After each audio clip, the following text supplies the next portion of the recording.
Vous l'avez peut-être déjà constaté en Lorraine, à l'approche des fêtes, les fruits se transforment en eau de vie. Depuis plus de 30 ans, Jean-Christophe Lachaise distille les mirabelles des particuliers en se rendant directement chez eux avec son alambic ambulant.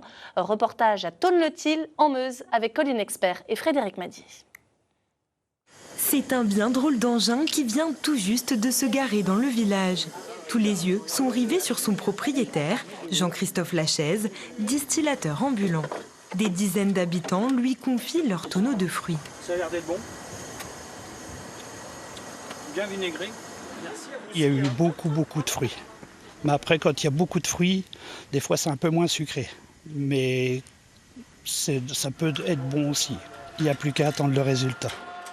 Prunes, quetch et bien sûr les précieuses mirabelles de Lorraine. Les récoltes estivales des vergers passent ensuite à l'alambic.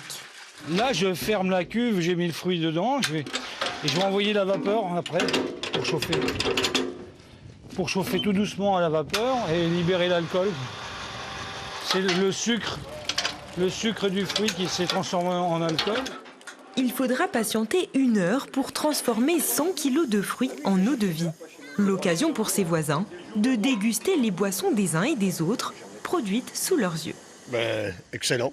Un peu costaud, mais il va nous la recouper et elle sera bien. C'est à quelle occasion que vous l'utilisez, cette eau de vie? Déjà là, à Noël, pour le trou normand. On a toujours venu ici. Hein. Ah, oui, c'est une tradition, hein. Toujours avant Noël. Voilà, c'est le rendez-vous ici.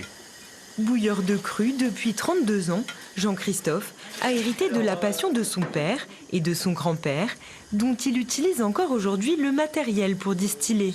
La recette aussi demeure inchangée. Moi, je fais toujours le même procédé.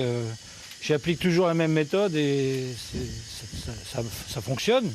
Mais si on m'amène un mauvais produit, je ne peux pas faire des miracles. Un miracle se produit pourtant bel et bien à chacun de ses passages.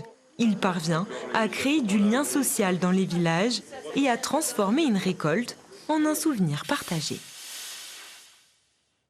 À consommer avec modération, bien sûr.